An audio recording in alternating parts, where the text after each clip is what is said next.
എന്തിനിങ്ങനെ വിളിച്ചോണ്ടിരിക്കണേ? ഞാൻ വിളിക്കാം, വെക്കങ്ങട്.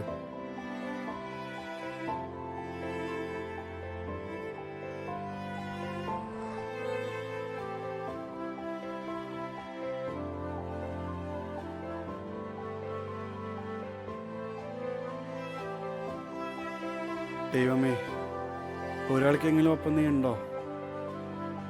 നിനക്ക് ദൈവത്തെ കാണണോ? താനേതാ?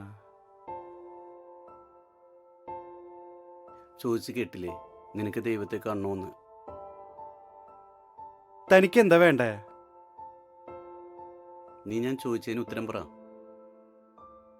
നിങ്ങൾ പറഞ്ഞ ദൈവം ഉണ്ടെങ്കിലേ ആദ്യം എനിക്കൊരു ഉത്തരം തരണം.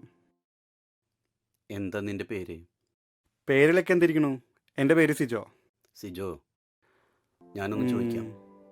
ജീവിതത്തിൽ നിനക്ക് എന്താ നഷ്ടമായത്? എല്ലാം. ശരിക്കും എന്താ നിന്റെ പ്രശ്നം? നിന്റെ കുടുംബത്തിന്റെ പ്രശ്നമാണോ? കുടുംബ പ്രശ്നമൊന്നല്ല. ഇനി പ്രേമാണോ? പ്രേമം അതെപ്പോഴേ പോയി. അപ്പൊ പിന്നെ സ്വപ്നാവും. അത് തന്നെ. ഇയാളെ ഞാൻ ഒരു കാര്യം പറയാം. എല്ലാവരും സഹായിക്കുന്ന നിങ്ങളുടെ ദൈവം ഉണ്ടല്ലോ, ആ ദൈവം തന്നെ കാണാഞ്ഞത്. സിജോ, ഞാനൊരു കാര്യം ചോദിക്കാം. നീ ദൈവത്തെ എന്തെങ്കിലും അന്വേഷിച്ചിട്ടുണ്ടോ? ഞാൻ എല്ലാ ദിവസവും പ്രാർത്ഥിക്കാറുണ്ട്. അപ്പൊ നീ പ്രാർത്ഥിച്ചത് നിനക്ക് വേണ്ടി, നിന്നെ രക്ഷിക്കാൻ വേണ്ടി അല്ലേ? അല്ലാതെ ദൈവത്തെ മനസ്സിലാക്കാൻ വേണ്ടി ഒന്നല്ല അല്ലേ? സിജോ, ഞാനൊരു കഥ പറയാം. ഒരു മനുഷ്യൻ കടലിൽ മുങ്ങി. ദൈവമേ രക്ഷിക്കണേ എന്ന് ആ മനുഷ്യൻ പറഞ്ഞു. ആദ്യം ഒരു വള്ളം വന്നു. അപ്പോൾ അയാൾ പറഞ്ഞു ദൈവം രക്ഷിക്കുമെന്ന്.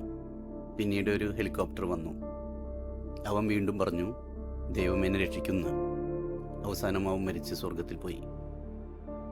സ്വർഗത്തിൽ ചെന്നപ്പോൾ അവൻ ചോദിച്ചു, ദൈവമേ എന്തേ എന്നെ രക്ഷിക്കാഞ്ഞ്? ദൈവം പറഞ്ഞു, വള്ളവും വന്നു, ഹെലികോപ്റ്ററും അയച്ചു. നീ തന്നെയാണ് ഇതൊക്കെ നിരസിച്ചത്. സിജോ, നിങ്ങളാരാ?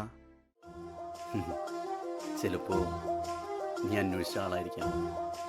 ആര്? ദൈവം. വിട്ടുപിടി മാഷേ, ഓരോന്നിറങ്ങിക്കാ വെള്ളം ഇട്ടിട്ട്.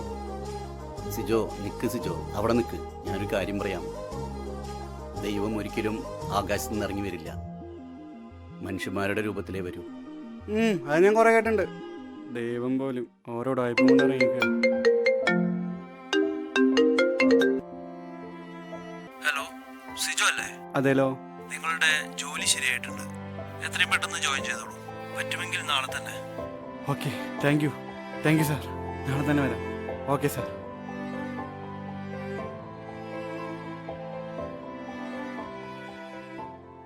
ദൈവം ഒരിക്കലും ആകാശത്ത് നിന്ന് ഇറങ്ങി വരില്ല, മനുഷ്യന്മാരുടെ രൂപത്തിലേ വരൂ.